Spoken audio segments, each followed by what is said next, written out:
अस्सलाम वालेकुम स्टूडेंट्स, उम्मीद करता हूँ कि आप सब लोग ठीक होंगे। मेरा नाम मोहम्मद फ़ारूक है। आज का हमारा टॉपिक है इंट्रोडक्शन ऑफ अकाउंटिंग। आज हम अकाउंटिंग की हिस्ट्री के बारे में स्टडी करेंगे और साथ ही साथ इसकी डेफिनेशन को भी स्टडी करेंगे। सो आइए हम देखते हैं। सबसे पहले फ़ादर ऑफ अकाउंटिंग, यानी कि अकाउंटिंग के फ़ादर यानी कि उनके बानी कौन थे, तो वो उनका नाम लूका पिचोली है और ये उनका पूरा नाम मेंशन किया जा रहा है। उसके बाद वो कब पैदा हुए थे, वो 1447 को इटली में पैदा हुए थे।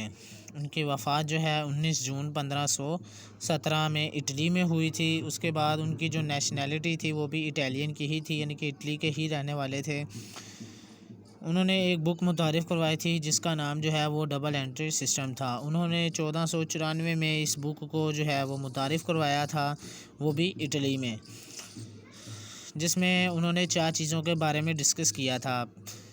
ये जो आपके सामने मेंशन किया जा रहा है, उन्होंने जर्नल को डिस्कस किया था, लेजर को डिस्कस किया था, डेबिट और क्रेडिट को भी डिस्कस किया था। इन 4 चीज़ों को जो है उन्होंने डबल एंट्री सिस्टम में डिस्कस किया था। उसके बाद उनका पेशा क्या था? उनका पेशा जो है वो एक फ़राइर थे, मैथमेटिशियन थे और एक राइटर भी थे। सो स्टूडेंट्स, ये जो है वो उनका एक छोटा सा इंट्रोडक्शन था उनकी ज़िंदगी का। अब हम चलते हैं इनकी डेफिनेशन की तरफ। स्टूडेंट्स, आपके सामने जो है ये एक अकाउंटिंग का वर्ड सामने नज़र आ रहा है आपकी स्क्रीन पर। चूँकि हम पहले ये देख लेते हैं कि अकाउंटिंग को अकाउंटिंग क्यों कहा जाता है, इसका नाम अकाउंटिंग ही क्यों रखा गया, इसका नाम कुछ और क्यों नहीं रखा गया।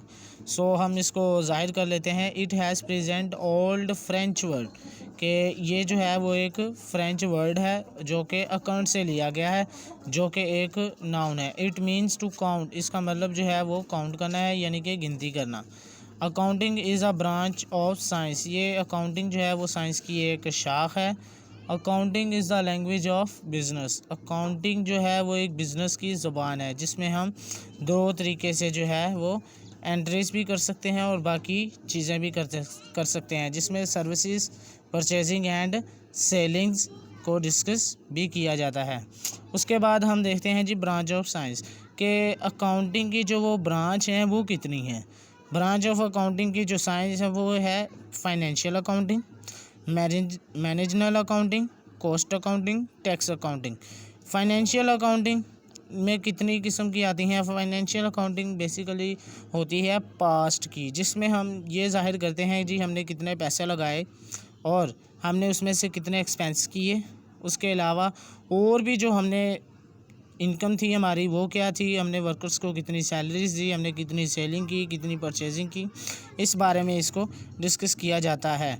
उसके बाद जो हमारी मैनेजनल अकाउंटिंग है, इसमें हम फ्यूचर के बारे में डिस्कस करते हैं कि यानी कि हम कितने पैसे लगाएंगे, हमें कितने अर्न होंगे और उसके अलावा हम कितने कौन कौन से एक्सपेंसेस करेंगे, वो भी इसमें डिस्कस किया जाता है। फिर कॉस्ट अकाउंटिंग, कॉस्ट अकाउंटिंग क्या होती है? कॉस्ट अकाउंटिंग में जो है कि कितने एम्प्लॉयज़ होंगे, उनकी कितनी कितनी सैलरी होगी, ये सारा कॉस्ट अकाउंटिंग में डिस्कस किया जाता है। उसके बाद टैक्स अकाउंटिंग, टैक्स अकाउंटिंग में आपको पता ही है कि इसमें जो है वो आपको टैक्स वगैरह भी पे करना पड़ता है।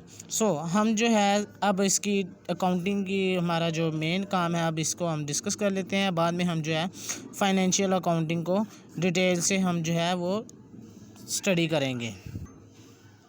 So students, accounting is a process of recording, classifying, summarizing and interpreting business in the book of account। कि अकाउंटिंग एक प्रोसेस है जो कि एक प्रोसेस कर रहा है किन चीज़ों का, इन 4 चीज़ों का, जिसमें रिकॉर्डिंग आ रही है, क्लासीफाइंग आ रही है, समराइजिंग आ रही है और इंटरप्रेटिंग आ रही है। सबसे पहले हम देख लेते हैं जी रिकॉर्डिंग। आखिर रिकॉर्डिंग होती क्या है? तो रिकॉर्डिंग को देखते हैं। अगर आप जो है एक किसी शॉप पर काम करते हैं तो उसका मालिक जो है वो चला जाता है कहीं, तो वो आपको जो है कह देता है जी आपने जो भी कोई परचेजिंग या सेलिंग कुछ भी हो आज जो आपने, वो आप रिकॉर्ड करेंगे और मैं आपसे आकर शाम को जो है इसका हिसाब किताब आपसे ले लूँगा। तो आपने जनाब जो पूरे दिन में जो सेलिंग परचेजेस की ना, तो वो ये एंट्री थी जो कि क्या थी, परचेज़ गुड्स फ्रॉम अली। आपने अली से जो है वो चीज़ें परचेज़ की थी, कितने की? 1000 रुपये की। फिर उसके बाद सेल गुड्स ऑन अमजद, आपने जो है वो अमजद को चीज़ें सेल्स की थी, कितने की? 20,000 की। आपने ये भी रिकॉर्ड कर लिया। और उसके बाद सेल गुड्स टू असलम, फिर आपने असलम को चीज़ें सेल की 2000 की। उसके बाद पेड वेजेस ऑफ वर्कर, आपने वर्कर्स को सैलरी भी दी। यानी कि इसमें रिकॉर्डिंग का क्या मतलब कि आपने जो भी कोई चीज़ सेल की या कोई परचेज़ की या आपने कोई भी ऐसा एक्सपेंस किया जो कि आपने इसमें रिकॉर्ड करना होता है। आपको उम्मीद करता हूँ कि ये आपको अच्छी तरीके से रिकॉर्डिंग समझ आ गया होगा। अब हमारा जो अगला टॉपिक है वो आता है क्लासीफाइंग। हमारा रिकॉर्डिंग हो गया, अब हम चलते हैं क्लासीफाइंग की तरफ।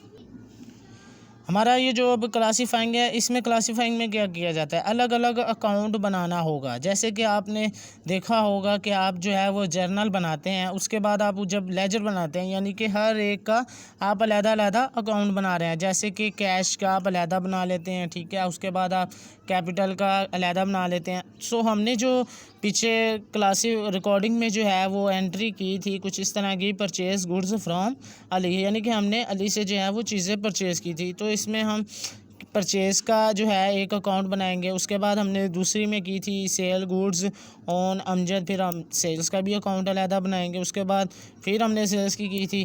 तो जो हमने पहले अमजद का अकाउंट बनाया था सेल्स का, उसी में ही हम इसकी भी अमाउंट ऐड कर देंगे, यानी कि इसको भी सेल्स का ही जो है उसमें वो रिकॉर्ड कर देंगे। उसके बाद पेड वेजेस ऑफ वर्कर कि हमने जो है अब इसमें सैलरीज पे की है, यानी कि दिहाड़ी पे की है, तो हम इसका भी एक अलहदा अकाउंट बना लेंगे।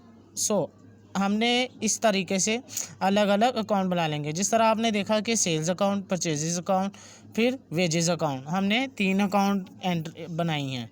अब आगे हम चलते हैं समराइजिंग। समराइजिंग ये होता क्या है, इसको टोटल करना, यानी कि वो किस तरीके से। अब सेल्स आपने टोटल कितने की थी, एक अमजद को आपने बेची थी 20,000 की, उसके बाद आपने असलम को बेची थी 2,000 की, तो टोटल सेल्स कितनी की आपने 20,000 की। तो इस तरह से हर अकाउंट को टोटल करना, जो आपने टोटल किया वो ये आपका समराइजिंग कहलाएगा। उसके बाद परचेजिंग आपने टोटल कितने की थी, 1,000 की थी।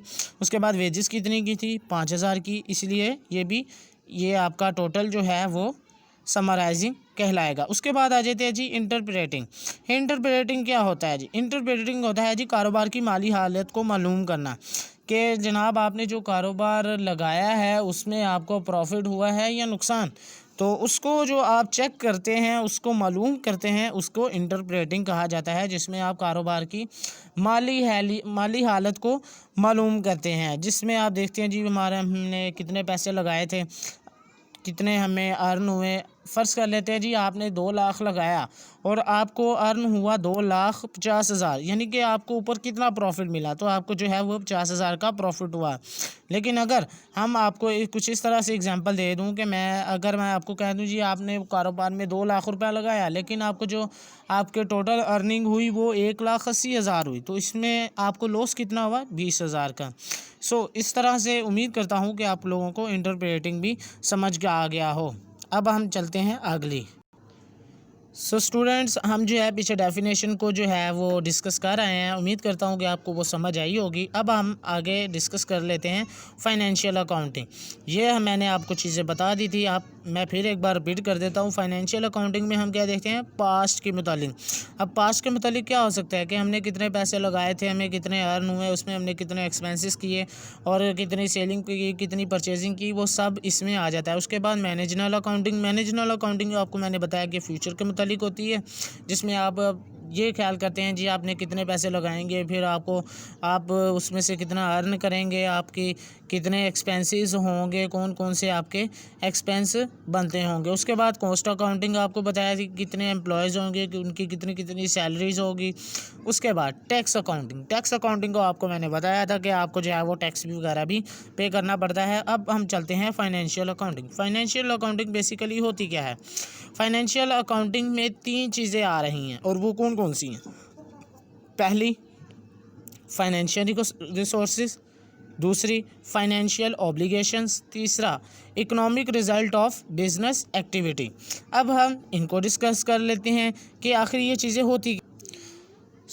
पहली चीज़ को हम डिस्कस कर लेते हैं जी, फाइनेंशियल रिसोर्सेज, आपकी आमदनी का ज़रिया, यानी कि असासाजात। जैसा कि आपके पास अगर कोई बिल्डिंग होगी, अगर आपने कोई कारोबार करना है, अगर तो आपके पास कोई बिल्डिंग होगी जिसमें आपने जनाब वो कोई भी ऐसा किस्म का काम कर सकें जिससे आपको क्या हो, मुनाफा हो, यानी कि आपकी आमदनी का ज़रिया बने। जैसे कि अब आप जो है बिल्डिंग, आपके पास जो है वो पैसा है, अब आप पैसा है, आपके पास एक बिल्डिंग भी है, अब आप उस बिल्डिंग में बैठ के कोई भी काम कर सकते हैं इजीली। मशीनरी भी ले सकते हैं, मशीनरी भी रख कर आप जो है काम कर सकते हैं। उसके अलावा फर्नीचर आप सेल कर सकते हैं, वो भी आपकी आमदनी का ज़रिया है। उसके बाद लैंड, आपकी लैंड, आपको पता है आपकी जगह होती है, आपने कोई जगह ले ली किराए पर और वो आपने उसको जो है चलाना शुरू कर दिया, तो वो आपका क्या है, वो आपका एक ज़रिया है, यानी कि आपकी आमदनी का ज़रिया, आपकी मंथली इनकम बनती है। उसके बाद फाइनेंशियल रिसोर्सेज में दो किस्म की चीज़ें आ जाती हैं, और वो क्या है, रिसीवेबल रिसोर्सेज। रिसीवेबल रिसोर्सेज वो होते हैं जो आपको मिलने वाले होते हैं, जो कि आपको मिलने हैं, और वो क्या हो सकते हैं, रेंट, जैसा कि रेंट, यानी कि कुछ पर्सन ऐसे होते हैं, आपने कुछ ऐसा देखा होगा कि कुछ लोग होते हैं वो काम नहीं करते, और अगर उनसे पूछ लिया जाए जी आपका गुजारा कैसे होता है, यानी कि आपका घर का खर्चा और आपके वगैरह सारा टोटली खर्चा किस तरह से होता है, वो कहते हैं जी हमारी 20 से 25 दुकानें हैं। यानी कि उनकी आमदनी का ज़रिया क्या उस वक्त ज़ाहिर किया जाता है, रेंट, यानी कि उनकी जो वो 20-25 दुकानें हैं उससे वो क्या कर लेते हैं, उनसे जो भी किराया आता है वो अपना उससे घर का खर्चा चलाते हैं, यानी कि इनकी आमदनी का ये ज़रिया है। उसके बाद आता है जी पेएबल रिसोर्सेज। पेएबल रिसोर्सेज में क्या चीज़ें होती हैं जो कि आपने अदा करनी होती हैं। फ़र्ज़ कर लेते हैं जी, वो क्या हो सकती हैं, वो हो सकती हैं लोन, आपने बैंक से लोन लिया होगा जो कि आपका उस वक्त एसर था, लेकिन आपकी लाइबिलिटी भी थी। लाइबिलिटी किस तरह से, ज़ाहिर बात है अब आपने लोन लिया, अब तो वो वापस भी करना है, लाजमी तो नहीं है कि जनाब वो अब आप अपने पास ही रखेंगे, वो आपको वापस भी करना पड़ेगा। तो वो जब वापस करेंगे तो वो आपकी क्या है, वो आपकी लाइबिलिटी है, और वो आपने पे करना है, और उसको क्या नाम देते हैं, लोन का नाम दे देते हैं। उसके बाद सैलरी। सैलरी अब किस तरह से, आप जनाब आपकी एक कंपनी है, आपके जितने भी कंपनी में वर्कर्स काम करते हैं वो आप क्या काम करते हैं, और उसके अलावा आपने उनको अब क्या देनी है, उनको अब आप सैलरी देंगे मंथली। तो उम्मीद करता हूँ कि आपको जो है फाइनेंशियल रिसोर्सेज समझ आ गई होगी। अगर अब चलते हैं अगले पॉइंट पर। अगला पॉइंट है हमारा फाइनेंशियल ऑब्लिगेशन। अब फाइनेंशियल ऑब्लिगेशन को डिस्कस कर लेते हैं जी। इसमें जो कहा जा रहा है, जो हमने कर्ज़ा लिया था अब उसको वापस करना है, यानी कि ये आपकी क्या है, आपकी एक लाइबिलिटी है। अभी जैसा कि मैंने आपको ऊपर बताया, इसमें ये लोन, कि जो आपने लोन लिया था अब उसको ज़ाहिर बात है वापस भी तो करना है ना। ऑब्लिगेशन का मतलब होता है कर्ज़ा, यानी कि आपने जो कर्ज़ा लिया अब उसको वापस करना है। अब ये तो आपकी होगी लाइबिलिटी, सारी बात है वापस भी करना है। जैसे कि अब लाइबिलिटी किस किस्म की हो सकती है, लाइबिलिटी अब आपने देखा होगा कि आपके घर के जो बिजली का बिल होता है, गैस का बिल होता है, पानी का बिल होता है, वो अब किस तरह से आते हैं, पहले आप लोग उन्हें इस्तेमाल करते हैं, चीज़ों को इस्तेमाल करते हैं, बाद में ही आपको बिल आते हैं ना, पहले तो नहीं आते बिल। ज़ाहिर बात है बिजली है, अब पहले वो इस्तेमाल करते हैं, फिर आपको मंथली उसका जो है वो बिल आ जाता है, जी आपका इतना बिल बना है, यानी कि आपने इतना इस्तेमाल किया था तभी आपका इतना बिल आया है। तो वो सारे क्या हो जाएंगे, वो यूटिलिटी बिल हो जाएंगे। उसके बाद रेंट, आपने जनाब कोई घर लिया हुआ था अपने लिए, या आपने कोई शॉप ली हुई थी जिस पर आप कारोबार कर रहे थे जिसमें, तो अब उसमें से ज़ाहिर बात है जिस शॉप पर आपने जो शॉप ली हुई है आपने रेंट पर, ज़ाहिर बात है अब उसका रेंट भी आपने देना मालिक को, तो वो क्या आपकी लाइबिलिटी है, वो भी आपके लिए एक कर्जा ही है। उसके बाद तीसरी बात हमारी आती है economic result of business activity, कि हम इसमें भी वही चीज़ मालूम करते हैं कि कारोबार को क्या हो रहा है, कारोबार में मुनाफा हो रहा है, नुकसान हो रहा है, क्या हो रहा है, और उसको वो होता क्या चीज़ है, वो हमारा एक्सपेंस और रेवेन्यू होता है, कि हमारी आमदनी का ज़रिया भी होता है। ज़ाहिर बात है ना, अब आपने कारोबार किया 10 लाख का और आपको जनाब प्रॉफिट हो रहा है कोई 20 लाख का, यानी कि आप इसमें क्या कर रहे हैं, 10 लाख का हो रहा है आपको प्रॉफिट। गाइस, इस तरह से उम्मीद करता हूँ कि आप लोगों को ये मेरी वीडियो पसंद आई होगी। अब अगर आपको मेरी वीडियो पसंद आई हो तो प्लीज़ इस वीडियो को लाइक, शेयर एंड कमेंट्स कीजिएगा, और साथ ही साथ मेरे चैनल को सब्सक्राइब भी कर लीजिएगा, और बेल आइकन को भी क्लिक कर दीजिएगा ताकि मेरी हर आने वाली वीडियो आपको मिलती रहे।